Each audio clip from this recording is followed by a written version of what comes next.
Très bien les amis, ici Haris Sultan et j'ai quelques nouvelles vidéos montrant la diversité qui enrichit l'Europe. Alors regardons certaines de ces vidéos. Cette première vidéo vient d'Irlande. Cela s'est produit le 20 avril 2025. Le ressortissant étranger Abdillah Abouli a été arrêté pour avoir donné un coup de coude au visage d'une femme prise au hasard, la rendant inconsciente et lui fracturant l'os orbitaire à Cork le 25 novembre 2025. Regardez. Il porte une veste North Face verte et noire en marchant. Veste North Face, environ 200 à 300 dollars. Il passe devant un groupe de personnes sur Oliver Plunkett Street, lève le coude et frappe une femme à la tête. Je ne vais pas vous montrer ça car vous ne devriez pas voir ça. Mais comme vous le voyez, elle est inconsciente. Et il s'est rapidement éloigné le long d'Oliver Plunkett Street, quittant les lieux. La victime s'est retrouvée avec une fracture de l'os orbitaire de l'orbite de son œil droit. Juste de la violence gratuite, totalement aléatoire. Elle n'a rien dit, rien fait. C'est juste de la pure haine de la part de ces gens. Il a peut-être essayé avec des femmes irlandaises et elles l'ont rejeté. Et il aurait dit « T'es une traînée. Tu ne portes même pas de burqa ou de niqab. Pourquoi tu ne veux pas coucher avec moi ?» Je vous le dis, c'est leur mentalité. Ce n'est pas un incident isolé. Laissez-moi vous en montrer plus. Regardez ça. Ça s'est passé en France. Il marche simplement. Cette femme ne lui a rien dit. Et il la pousse au hasard. Elle aussi est gravement blessée. Regardez, aucun Français à l'intérieur. Voilà ce qui arrive quand la démographie change. D'autres disent « Qu'avez-vous fait ?» Imaginez cela. Regardez ça. C'est aussi pour ça qu'il s'est senti aussi audacieux. Il s'est dit « Oh, il n'y a pas de Français autour ». Regardez celui-ci. Cela s'est passé en Espagne. Un homme nord-africain veut abuser d'une femme assise dans un bus. Regardez ça. Regardez ça. Un individu déséquilibré. Boum! Regardez, cette femme est simplement assise là. Eh bien, évidemment, elle ne peut rien faire. J'ai cette envie. Je ne sais pas. Je pense que je serais sorti. Je ne sais pas. Regardez, il pourrait être un combattant entraîné, mais ça n'en a pas l'air. C'est un gars plutôt petit. J'attends vraiment un moment comme ça. Vraiment. Je pourrais me faire démonter, mais je ne pense pas que je pourrais supporter ça. Si je suis assis dans un bus, je ne pense pas que je pourrais supporter ça. Je dirais, c'est quoi ton problème, mec? Oh mon Dieu, regarde, il lui fait des bisous. Il fait des signes et dit qu'il va passer un bon moment avec toi. Il désigne son sexe. Regarde ça, oh mon Dieu. Regarde ce qu'ils ont fait. C'est l'Espagne, au fait. Voilà ce que Pedro Sanchez a importé. Oh, en fait, c'est une conductrice de bus. Il est en fait à l'avant. C'est une conductrice de bus, d'accord. Et je crois qu'elle a refusé de le laisser entrer. Et il dit « Tu es une femme et tu me refuses l'entrée dans ton bus. Tu ne connais pas ta place, toi, la femme, dans mon pays? Tu ne veux pas savoir ce qu'on fait aux femmes. » Ce boxeur s'entraîne. C'est quoi ce bordel? Qu'est-ce qui ne va pas chez eux? En fait, je sais ce qui cloche. C'est ça.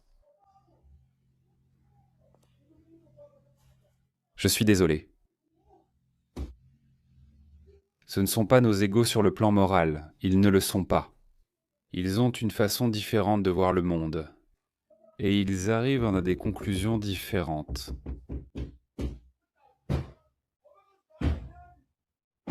Mais voyons. Regarde en haut, il n'y a aucun homme autour. Mais bravo à ces bus quand même, ils sont vraiment solides. Oh mon Dieu, voilà. Et devine quoi? Des dizaines de milliers de personnes comme lui affluent en Europe. Cette vidéo a été filmée il y a seulement 3 jours, le 19 avril 2026. Le gars que tu viens de voir, celui qui attaquait ce bus. Regarde-les, ils arrivent. Ils arrivent par centaines, par milliers. Et tu sais pourquoi? C'est parce que des gens comme Pedro Sanchez disent « Eh, bienvenue, on va vous naturaliser ». Tous ces gars-là vont devenir citoyens espagnols. Voilà vos futurs Rafael Nadal. Oh mon Dieu. Qu'est-ce qu'ils font? Pourquoi? Pourquoi fais-tu ça? Regarde ça, ce sont les personnes qui arrivent.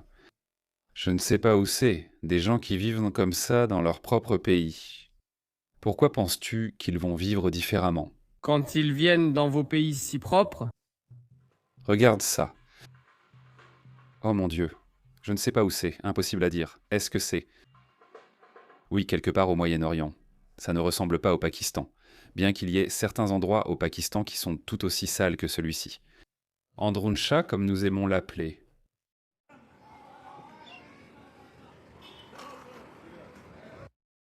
Je ne sais pas où c'est. L'autre jour, j'ai vu une vidéo d'Égypte. C'était absolument sale. Donc ça pourrait aussi être l'Égypte, donc le Moyen-Orient, la Syrie. Je ne sais pas où c'est. Encore une vidéo. Regardez ça. Regardez ces gens, regardez ce docteur. Je crois que j'ai déjà passé cette vidéo. Oh mon Dieu, il montre ses compétences. Qu'est-ce qui va se passer? Que penses-tu qu'ils vont faire quand ils se sentent seuls, excités et sexuellement frustrés? Que penses-tu qu'ils vont faire? Ils vont aller voir une écolière européenne normale, ordinaire, qui rentre de l'école. Elle va croiser l'une de ces personnes. Vous savez ce qui va se passer. Désolé, je ne vais plus mâcher mes mots. Je m'en fiche.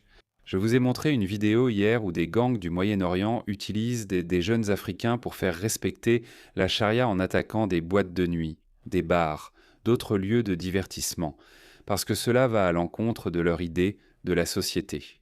Donc ils ne peuvent pas vraiment interdire cela légalement. Alors ce qu'ils essaient de faire, c'est de terroriser les gens.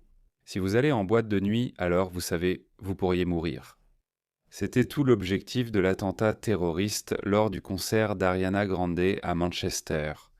C'était la raison pour laquelle le garçon de chœur gallois, Axel Rudakubana, a attaqué ses 3 filles dans une école ou académie de Taylor Swift, ou peu importe ce que c'était. Parce qu'il n'aime pas ça. Il n'aime pas que les gens boivent et dansent. Et regardez ça. Cette femme musulmane et un autre homme musulman. Ils vont se plaindre d'un pub en Grande-Bretagne. Les Britanniques n'ont plus le droit d'avoir des pubs, les gars.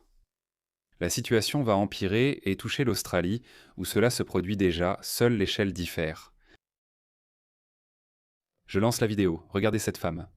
Je suis devant un pub. J'aimerais qu'il existe une version halal de ces boissons. C'est une version halal d'un pub. Ça s'appelle un restaurant halal, abruti. Regarde ce musulman. Comme des pots comme ça. C'est vraiment fou. Il y a carrément un pub juste à côté de la Mashura. Il y a carrément un pub. Qu'est-ce que tu veux dire? Il y a carrément un pub. Est-ce que tu accepterais la moitié d'un pub près d'une mosquée? Non, tu n'accepterais aucun pub ou bar près de ta mosquée. Alors tu sais quoi? C'est leur pays.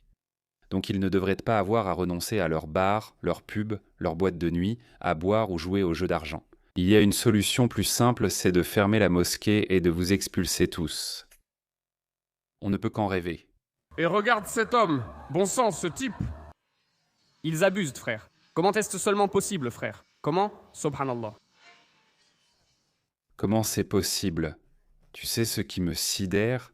Comment c'est possible que des millions de Britanniques blancs laissent des gens comme toi établir les règles? C'est ça que je trouve sidérant.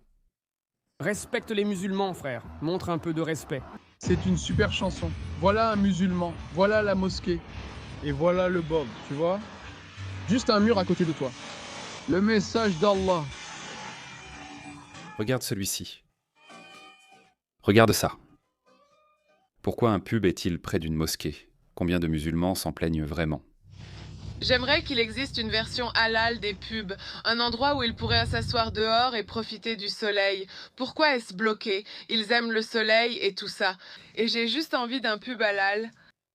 C'est un restaurant halal. Tu peux manger ton kebab et ton shawarma en terrasse. J'ai de la pellicule. Oh, de l'espace. Alors ils viennent pour vous. Ils ne s'arrêteront pas. Si vous laissez construire des centaines de mosquées, vous croyez qu'ils vont disparaître? Ils ne disparaîtront pas. Ils en voudront encore plus. Donc, vous ne pourrez jamais satisfaire ces gens-là. Alors, au lieu de tout faire pour eux, je dis non. Assez, il faut revenir en arrière. En fait, laissez-moi terminer cette vidéo avec quelque chose de Rupert Lowe. Incroyable. Désolé, je viens de voir une autre vidéo, laissez-moi vous en montrer une. Je viens d'ouvrir Twitter, regardez, mon fil Twitter en est rempli, regardez ça. Encore une fois, la diversité frappe Londres. Voilà la Grande-Bretagne, aujourd'hui. Un immigré agite un grand couteau pendant une bagarre. Les Britanniques autour s'éloignent juste comme « ouais, regardez ». Mince alors. Regardez cette guerre de samouraïs. L'un des gars est britannique, mais évidemment, il n'a ni couteau ni machette. C'est l'envahisseur qui l'a. Oh mon Dieu. Oh waouh. Ce type blanc est fou. Il attaque un gaz avec une machette. Il a l'air de quelqu'un prêt à te tuer pour une banane. Je voulais te montrer quelque chose. Regarde une autre vidéo de Londres. Regarde ça. Oh mon Dieu. Regarde ce type avec un couteau. Et tu pourrais... Oh oh, oh oh. Oh oh. Je n'arrive pas à chier. Les gens, vous marchez littéralement dans les rues de Londres avec ces cinglés autour de vous. En fait, c'est pareil à Melbourne aussi. Il y a des agressions au couteau, il y a des agressions à la machette. Nos gouvernements jouent littéralement avec nos vies en important et en relâchant ces sauvages parmi nous. Regardez ça.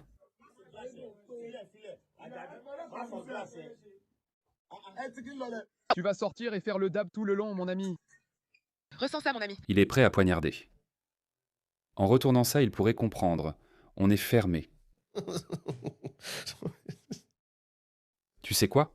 C'est pour ça que je ne fais pas confiance aux transports en commun. On devient de plus en plus une société de méfiance. Je ne fais confiance à rien. J'essaie juste de garder ça pour moi, surtout pas seulement pour moi, mais aussi pour les membres de ma famille. Je ne te recommande pas de prendre le train ou d'utiliser les transports en commun. Surtout pas au Royaume-Uni. J'avais l'habitude de l'utiliser. Je m'asseyais généralement tout devant à l'étage du bus à Impérial, sans vraiment savoir pourquoi. C'est simplement une chose à faire en Angleterre. Mais maintenant, en y repensant, je me dis « Mec, tu ne sais jamais sur qui tu vas tomber. » Donc l'Europe est foutue. Et malheureusement, l'Australie, à la prochaine.